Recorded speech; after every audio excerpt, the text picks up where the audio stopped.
It's day one of a new metagame, and the number one question on a lot of people's minds is what is going to be the new best deck? The number two question is, did the nerf to Angela dethrone the old best deck? I am here to answer both of those questions. I tried a variety of other lists and lost about 100 SP just trying stuff out before I eventually realized, what if we just played the exact same list we were playing before and I gained all my ranks back?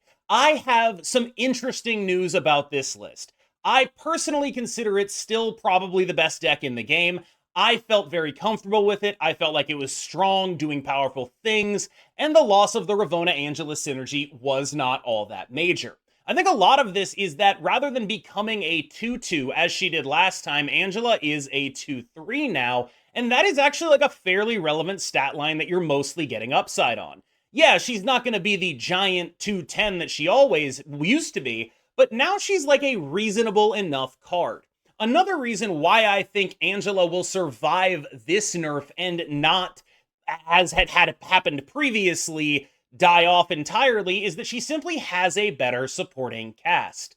One of the key notes here that I would like to pass on to you is that Thena is a very powerful piece and wants you to be an Angela deck anyway.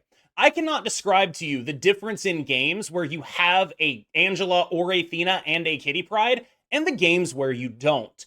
It is legitimately kind of make or break.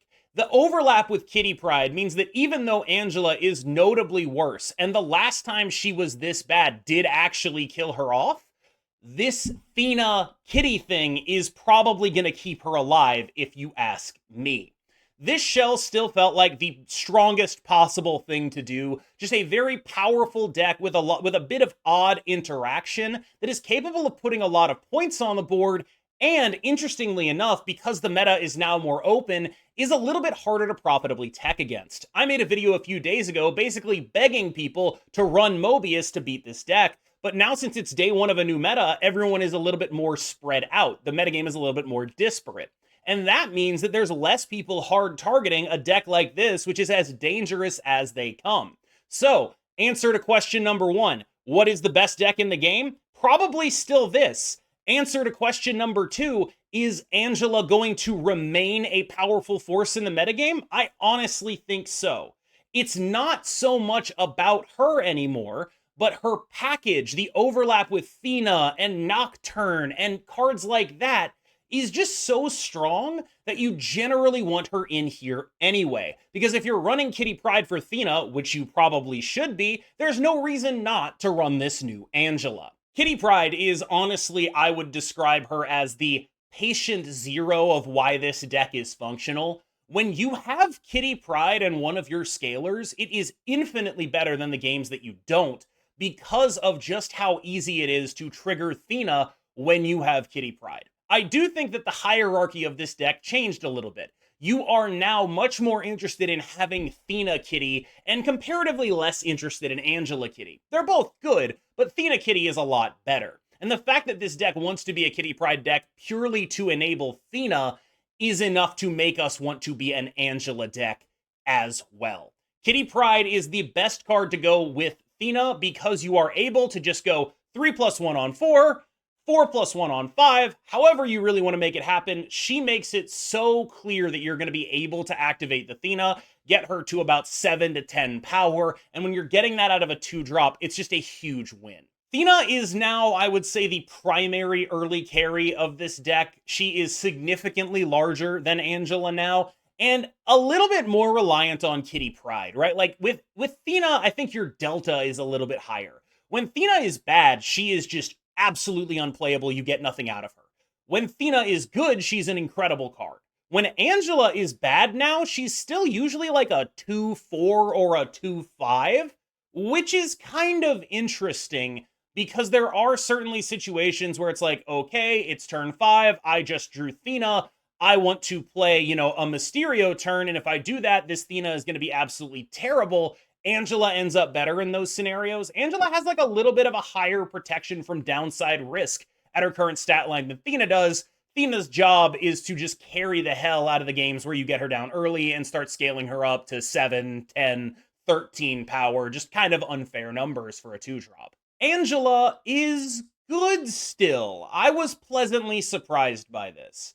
I did sort of expect that this to be like kind of decent, kind of playable, but really what's happening is she's like a 2/7 a lot of the time, and a 2/7 that has synergy with everything else you're doing, you're interested in that. She has like weird situations where she's a little bit better than you'd think, like those turn 5s where you want to be like Angela, Mysterio, Kitty Pryde. Like she's still a good card at doing that. She's not reaching these sort of vaunted levels that Thena is reaching. When you have a perfect Thena, you end up hitting like 13 or something. Angela is basically never going to hit that now. The top got chopped off of her a little bit, but she's still a good utility role player here. I think the analogy I would draw here is it's sort of like old LeBron James. Like he's definitely not what he used to be, but can still carry a game in a pinch for sure. And yeah, needs more help now, but it's still like the power is still there. It's just not there all the time. Ravonna is really interesting in this deck because with the decision to cut Jeff for Juggernaut, your Thenas become much more dependent on having some Ravonna stuff happen or having Kitty Pryde. And that's really what Ravonna is playing for here. Like your ability to go like, a morph on 4 alongside something else. Like your Thenas really do end up very much more dependent on Kitty Pryde than they used to be. And I think that is a consequence of the Angela nerf, actually. I know that sounds a little bit weird, but you used to be able to go like Thena into Angela plus something. You're getting those discounts. It's not as consistent. Those discounts were pretty key to making you a good Thena deck, and that is part of why you're a little more reliant on Kitty Pryde to make Thena as good as she is here.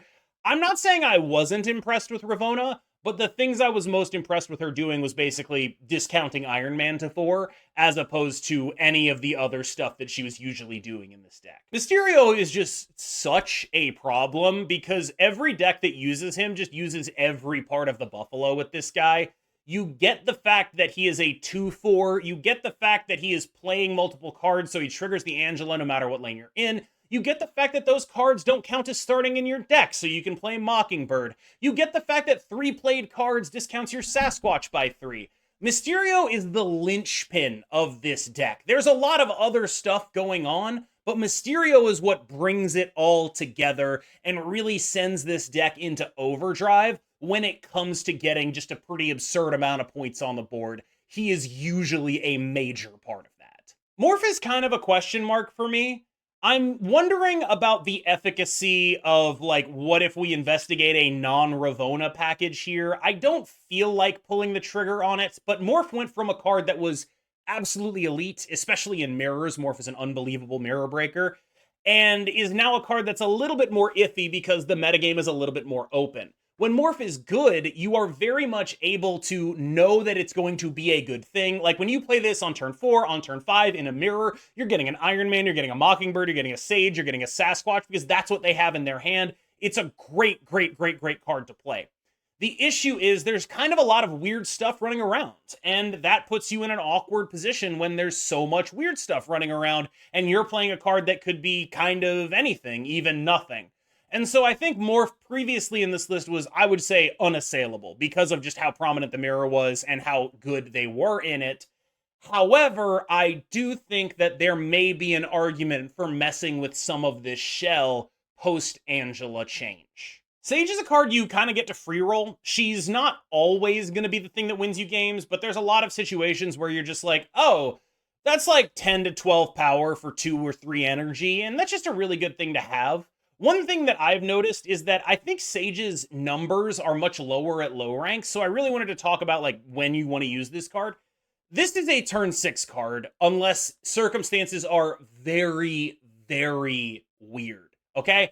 Don't just like run her out there because you need to run her out there if you don't have any better options. You do have to plan out your turn. So like, let's say you have a Mockingbird and a Sasquatch in hand, and you're like, okay, I'm getting the Sage out now because what I'm going to do is I'm going to discount the Mockingbird to 0, the Sasquatch to 1, and play an Iron Man or something, then sure, get the Sage out now. But generally what she does is clutch close lanes. Close lanes are the ones that both of you are competing for. this deck has a lot of ways to clutch those lanes that both people are competing for. Sage is one and Iron Man is the other. And don't forget about Juggernaut when it comes to clutching close lanes that both people are competing for. This was an innovations pioneered by Butt, and he took it as high as actually hitting rank 1. And I think that Juggernaut instead of Jeff is like one of those things that when you look at it, there are some clear downsides. Downside number 1, your Thenas are a bit worse. This card is not as easily able to be fit into your curve. Downside number 2, you have multiple cards in this role already as contested lane winners, Sage and Iron Man like we just talked about. But upside is this card wins you games that absolutely no other card can. And because of that, it gives you this massive equity in situations where your deck is otherwise very predictable. Juggernaut is an extremely powerful card against combo decks, disrupting a variety of situations and putting you in position to actually capitalize on otherwise unwinnable games because you are pretty much just a points deck otherwise. Juggernaut is a pretty important part of this deck. I wouldn't necessarily cut him, but he is one of the more replaceable cards here, I would think. I just think he's very good right now. Man, it's so hard to talk about Nocturne because just today she like screwed me out of 8 cubes, and that will happen. She will screw you out of 8 cubes sometimes. She changed a location that I played a Sage to into one of the ones that got rid of all the text on the card, and then I lost because my Sage was a 3-0 instead of like a 3-10. Like, she'll do that to you. And I think it's meaningful that despite the fact that she'll do that to you, I still consider her basically the best card in the game. Like, you just have to take that. Like, sometimes it'll happen. Yep, sometimes she'll screw you. It's bad. It's not good. However, she's still absolutely elite. That's a 3-5 that moves. It solves location issues. There are decks playing like Magic Limbo stuff. You're going to want to deal with that. There are bad locations for you. You're going to want to deal with those. She's just too good not to run, even if she screws you sometimes. Iron Man is very good at going very tall, and I think is sort of a key to why this deck is able to be elite as opposed to just good. Because you have this like Iron Man Juggernaut type final turn where like you can just sort of invalidate a lot of stuff that your opponent is doing. And I think this brings me to a pretty important point about Marvel Snap fundamentals. The way you acquire, I guess, virtual card advantage in Marvel Snap is by invalidating what your opponent has invested into a lane. And this deck is the best positioned to completely invalidate investments your opponent has made in contested lanes. When you win a lane that they put 3 things in, and they were really counting on winning, you usually win the game. And that's what this deck does so well. Iron Man is, of course, a huge part of that. I'm a little bit shocked they didn't nerf this card. Pretty busted, if you ask me. This is like very often just like a 1 or 0 cost card. Mysterio, of course, discounts it, and that's pretty ridiculous. Morph discounts it, so if you get Mysterio and Morph, you have a 1 cost Mockingbird. A 1 cost Mockingbird is genuinely extremely messed up. You have this overlap with your card that discounts this, also discounts Sasquatch, that being Mysterio. And then you just have, like, you know, stuff happens in the game. Like, you get a random 2 Raptors off that location, or your opponent plays Debris, or whatever, right? And when that happens, it's just like, oh, this is like the least fair card in existence. I don't think she's like the best card in the game, but this deck plays a lot of cards that feel very unfair because they are being played for cheap, because you are cheating energy on them, right? So like 4 cost Iron Man feels super unfair. 0 cost Mockingbird feels super unfair. 2 cost Sage feels super unfair. And all of the ire gets aimed at like the things that are actually winning the game, as opposed to like the great staples like Nocturne that make it all possible. But like people get mad at Thena, at Sage, at Mockingbird for good reason, because they feel ridiculously unfair. Sasquatch, I think, is the lesser of your 2 sort of, I guess we'll call them D-scalers, right? You know how we have like these early game scalers like Angela and Thena? We also have these late game D-scalers in the form of Mockingbird and Sasquatch. So really, this whole deck is just playing big stuff for less than you should be allowed to play big stuff. And then you have Disruption with Juggernaut, you have going over the top with Iron Man, you have going over the top with Sage, and that's really it, right? Like, your whole deck is just, I'm doing something that is probably too good for the price I'm paying for it, and then I'm going to be ahead and I'm going to Juggernaut you, or I'm going to Iron Man you, I'm going to Sage you, I'm going to do something horrible to you, And yeah, that's kind of the deck. And while Sasquatch is a lesser version of Mockingbird in this list, she is honestly just still quite good. All right, y'all. Thank you so much for sticking with me. Let me know what you were succeeding with on day one of the metagame, because I tried a bunch of stuff and got absolutely obliterated before I came back to this. Like, I fell down to like 9280 SP, and I climbed all the way back up with this deck, and it was obviously like very good. I got to do a video on it, of course, but I do really want to branch out. I hope someone has found something they feel confident in. So let me know what you guys are climbing with, and let me know your rank so that I know exactly how seriously to take it, with all due respect to everyone. I do think everyone's accomplishments are valid, but it's hard for me to look at someone who's like, you know, climbing from 70 to 100 and then be like, that is applicable to my experience. It's hard to do. As always, thank you so much. I've been KM Best. You've been phenomenal. I hope you enjoy the KM Boost, even if it is in the form of news that isn't perhaps very welcomed, that this deck is still alive. You have a good one. I'm contemplating a Thor right now. I don't know about it, but I'm contemplating a Thor.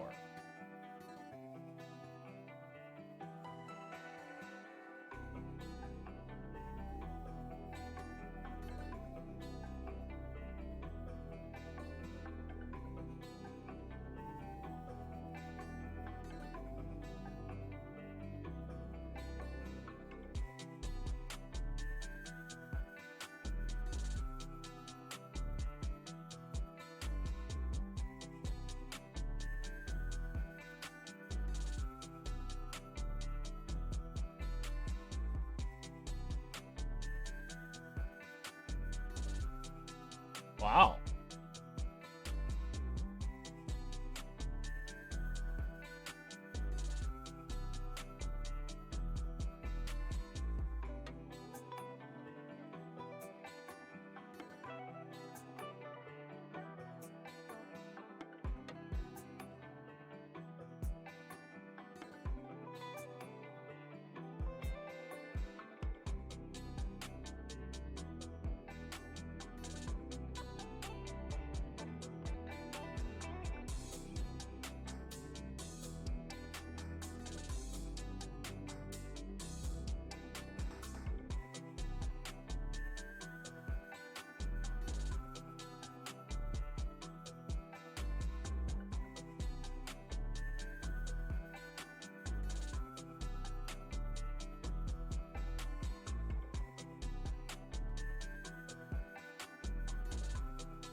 I feel like I'm probably just dead. I've seen no buffed Goliath today. 0 buffed Goliath today. I'm feeling pretty dead. Imagining myself to be dead here.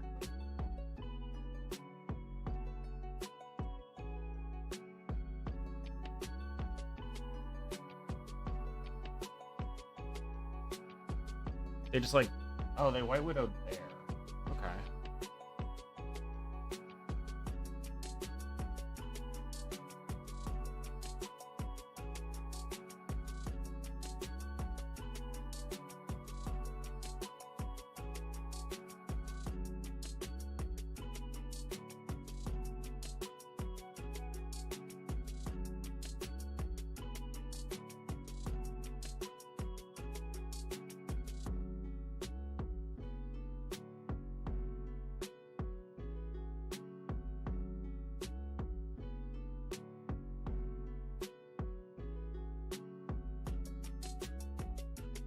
How am I dying here?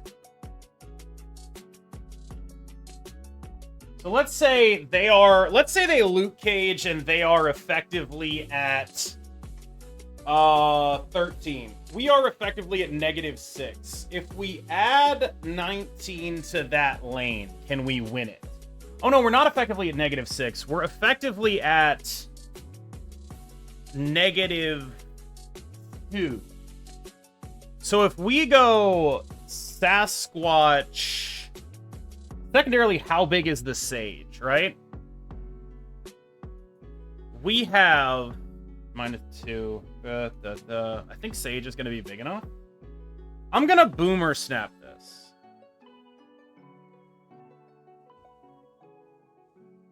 Oh, shit.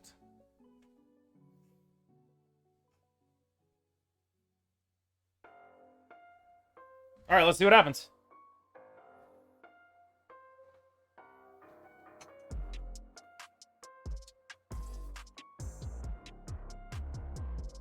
Then Luke Cage middle?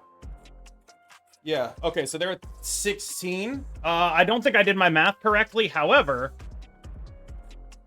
we are winning a tiebreaker here because that is the real Mysterio. Woo! I did my math as if it was 13. My bad. We have it? I don't think we have it there.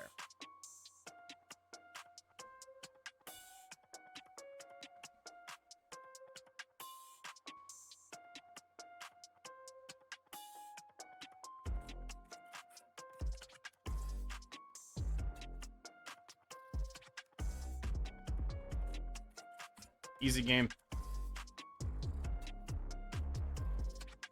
Hello.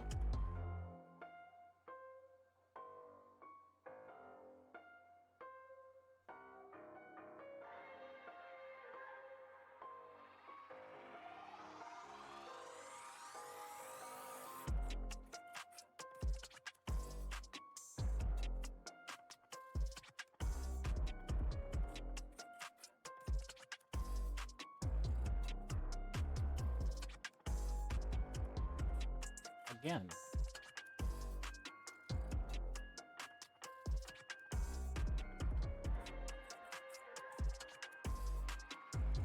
It's like poetry. It rhymes.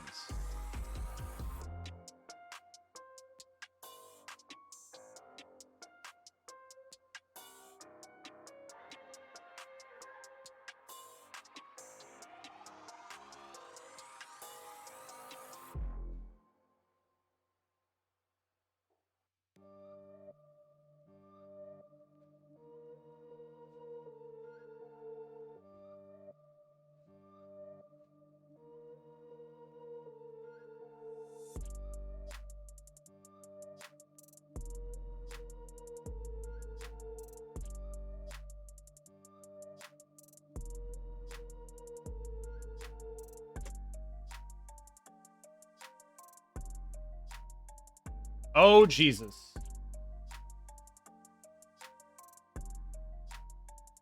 That is not good.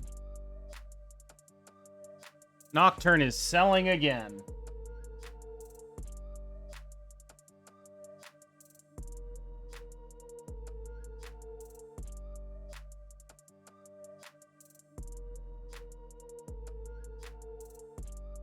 Oh, I mean, I don't mind 4 max energy, I suppose.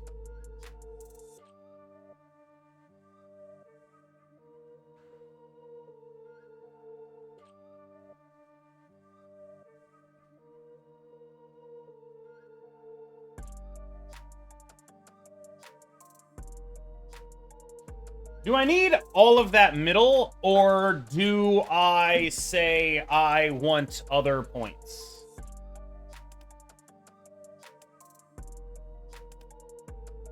Do I go just Sasquatch middle, get the Thena, go up 7 over here?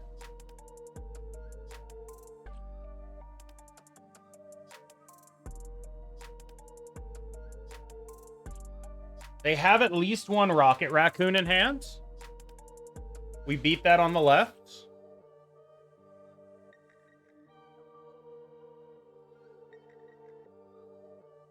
Do I Boomer Snap this? Sure, let's Boomer Snap. I love Boomer Snapping. I'm dead. Super dead.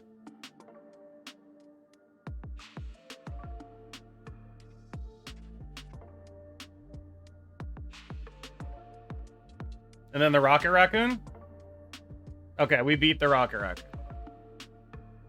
I think. Yeah, we beat it by 1 point, right? That was the math I did, but whew, close. Oh.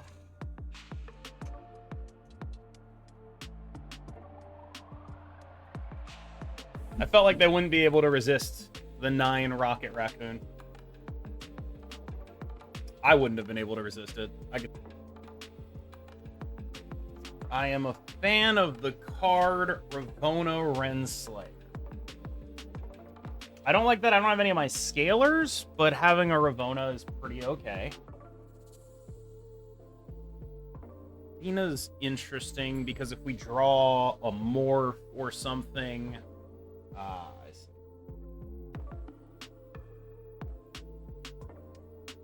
Hello.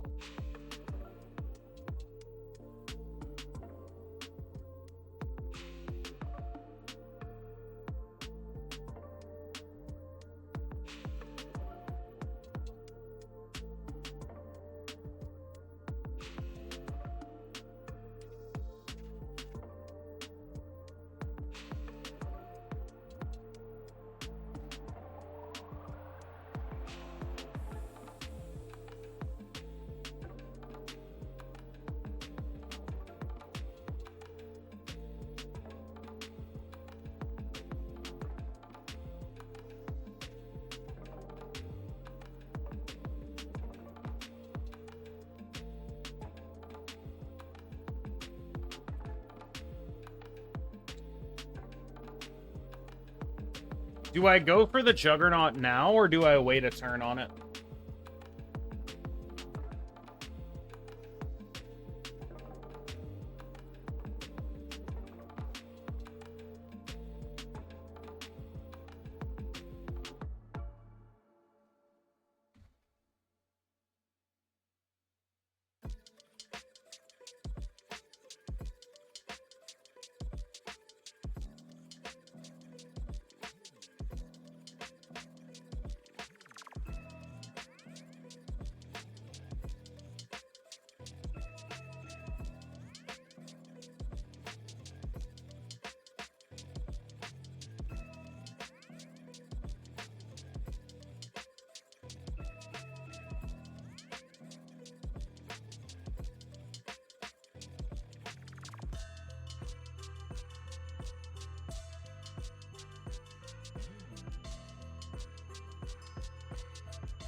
I'm guessing it's like a Sage.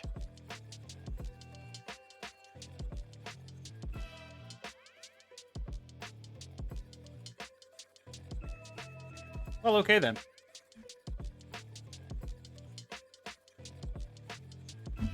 Well, okay then. That shows me where that happens, because I don't know. I'm sorry, I just don't.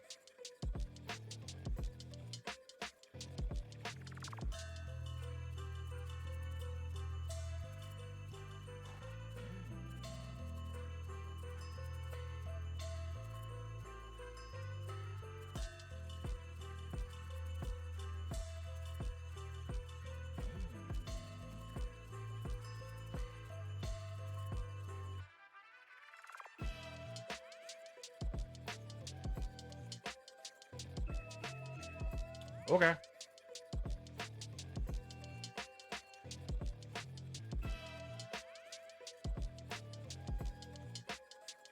This is about to be so bad. I'm about to, like, get that Corvus Glaive or some shit. Phenomenal.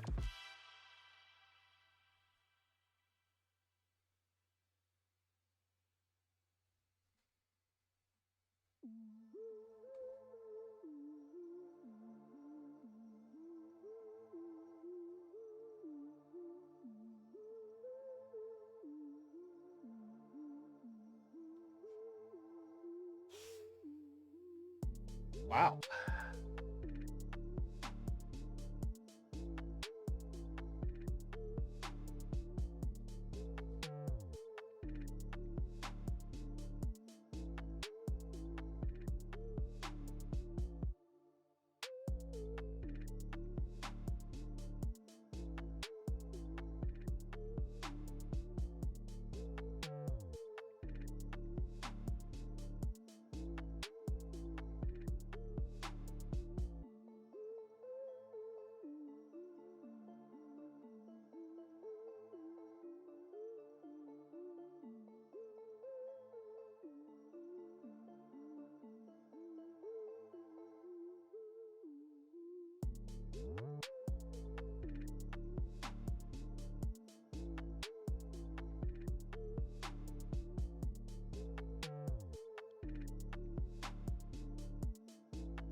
Okay. We just need to win a 50-50 here, right? Yeah. Wait. No, are you serious? Wait, no, we still win. It's fine. It's fine. It's fine. Arg? Yeah, get Arged on, dude. You're a streamer because everyone you play against knows you have it. So the more people you play, like, the more people watching you, the worse Juggernaut is.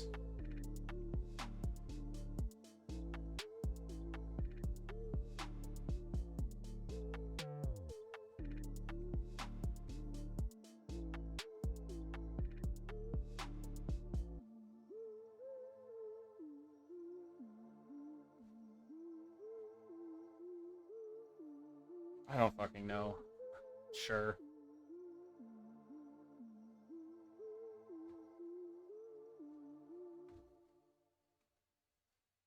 In case it's like Destroyer or something.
What's 7585?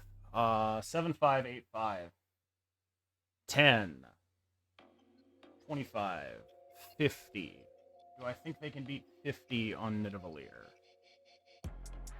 Do I think they can beat 50 on Nidavellir?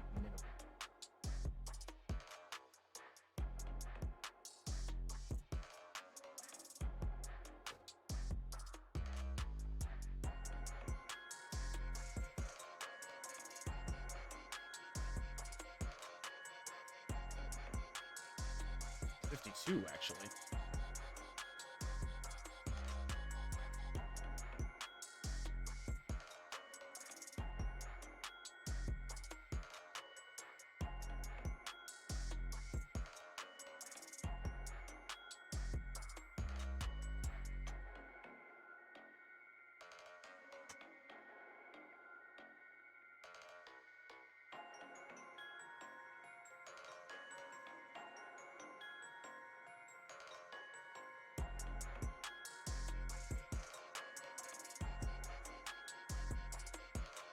Cool. They could not beat 52. 8-cuber, I'd legitimately be feeling great right now. But she did lose me that 8-cuber, so I'm feeling about as bad as you possibly can right now. Oh, cool, we lose. Oh. Okay.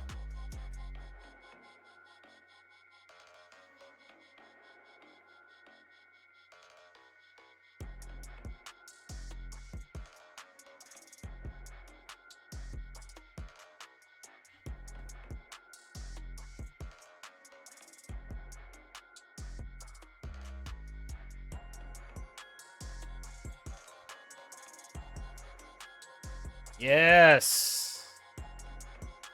They did Mysterio.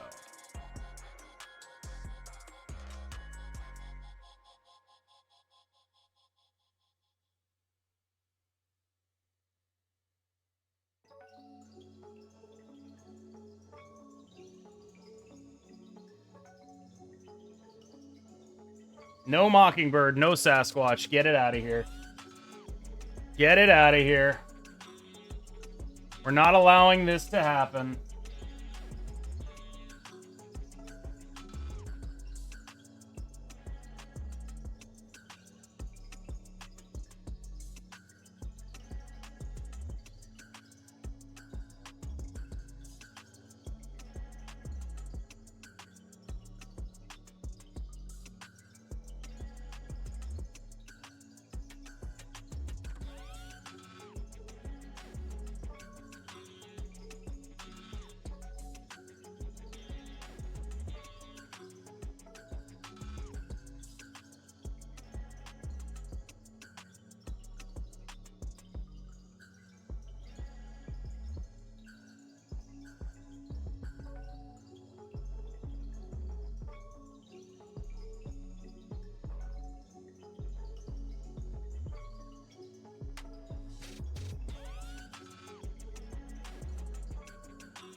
That can't be good. That's the best possible outcome we got there. Holy fuck. So this is like an Iron Man. Wow.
We win.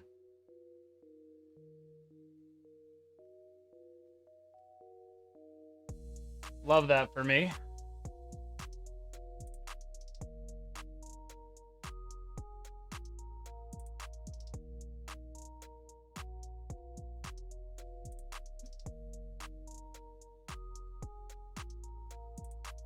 Were they unaware of that?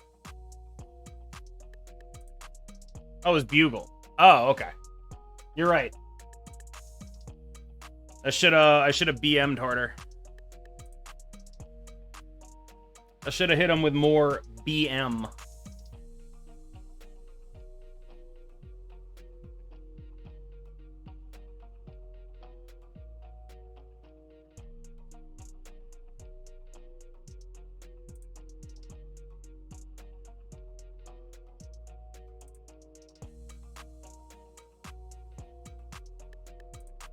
BM cast. Hey, yo.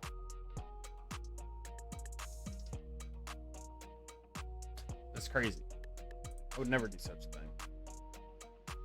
Lady Sif the Infinite. That's a play. Good God.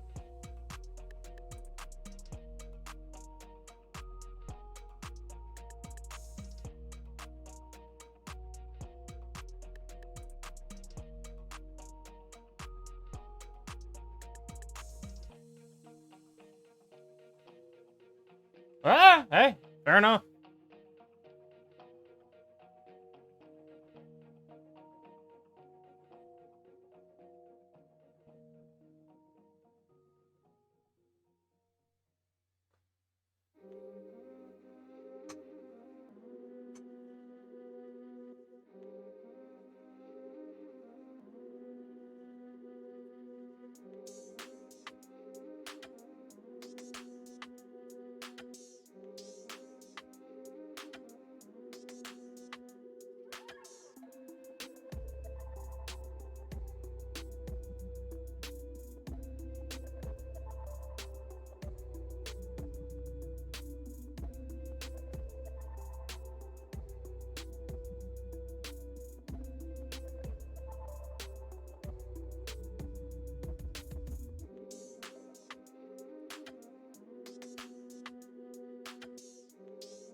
Yikes.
Oh my god.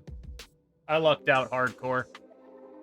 Well, we take those for sure. We take those for sure.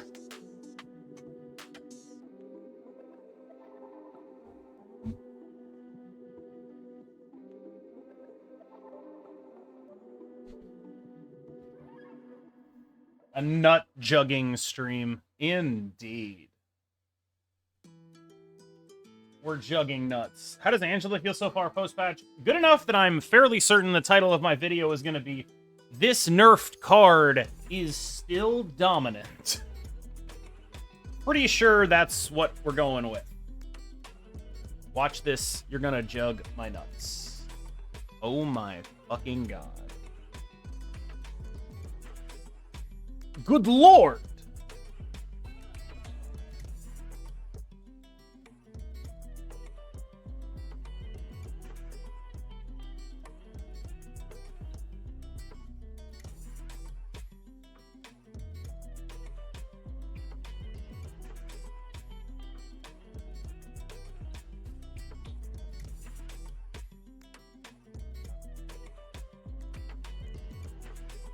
Don't we Nocturne mid now? I want to Nocturne New York.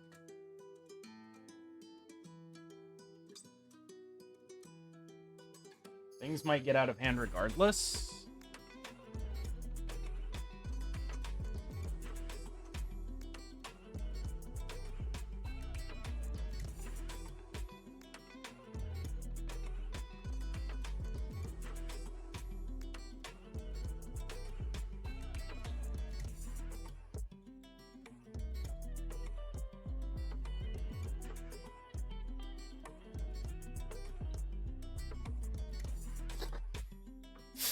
That was a lot of nothing, dude.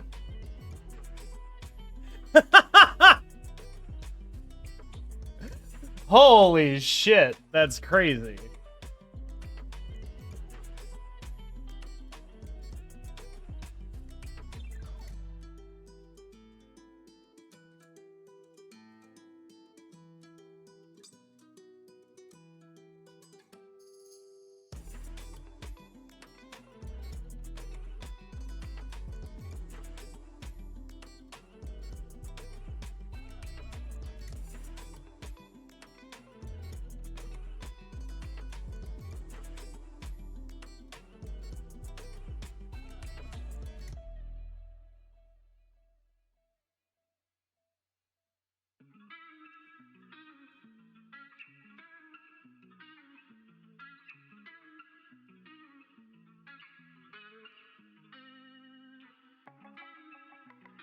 Hey! Wait! Bullshit ass fucking game.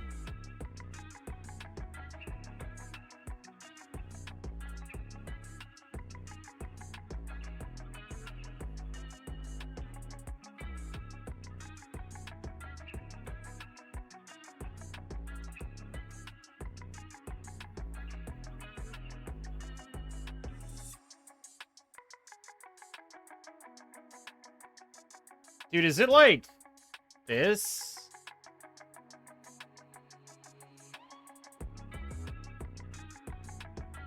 Doesn't Heimdall slap us?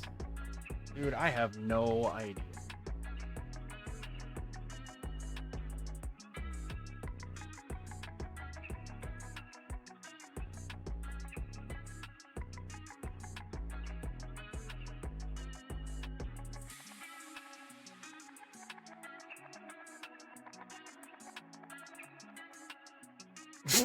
Fucking sure. I was just sitting there like, dude, I don't know what happens here.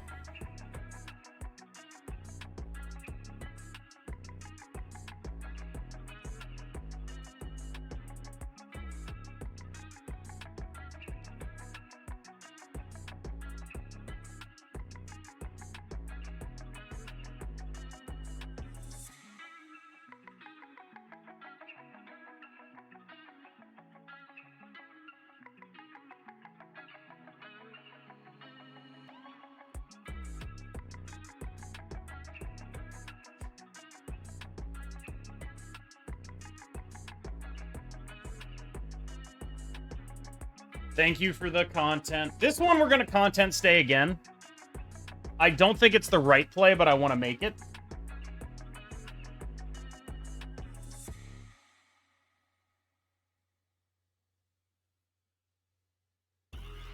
Holy fuck. Getting fucking farmed with a PH. Getting fucking farmed with a PH.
Surfer mid? If you're them, wouldn't you not Surfer mid? If you're them, wouldn't you Surfer Sinister London?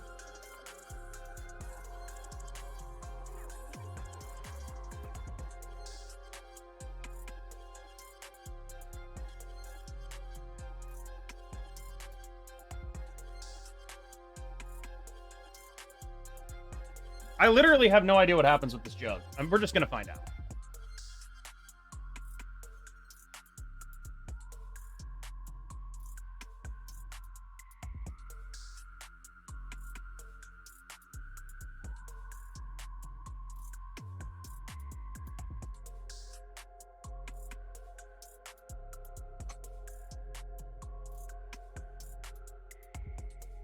Wait, we win.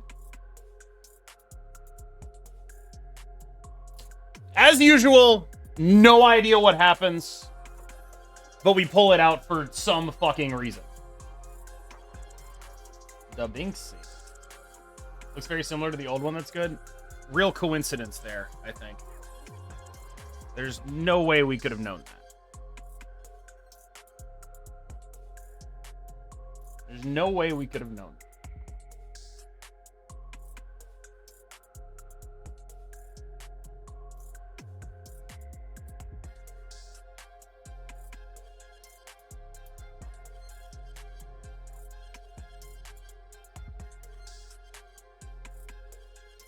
Ow.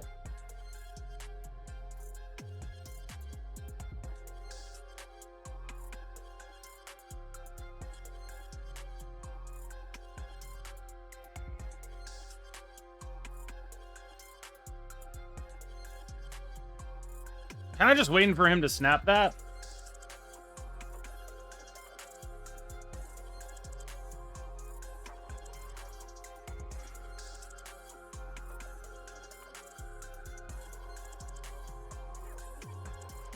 I'm going to stick in it on the power of Juggernaut, but I doubt it's a smart stay.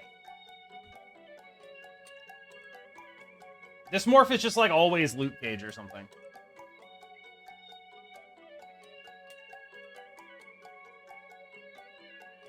Oh, shit! What the fuck?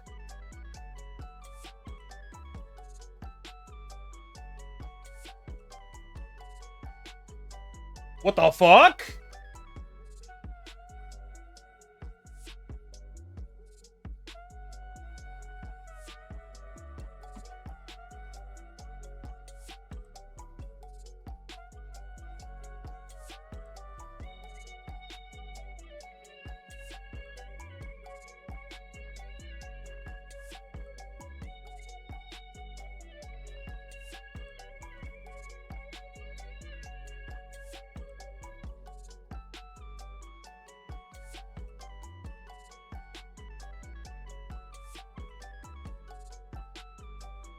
Jesus fuck.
It's gonna be fine, chat.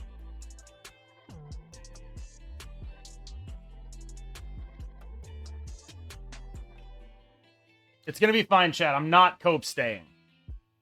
Definitely not cope staying. Ha ha ha ha ha ha ha ha. I am not cope staying. Ha ha ha ha ha ha ha.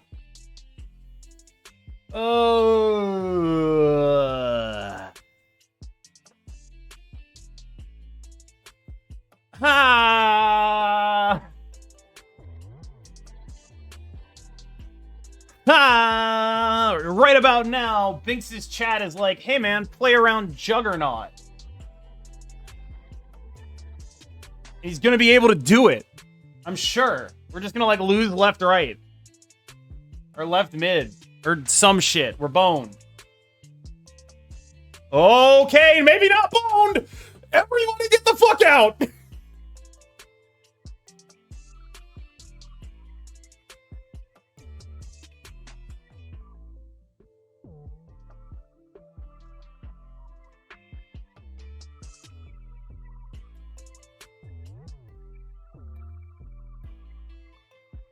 Woo! God fucking damn it, that was close. The power of the content stay.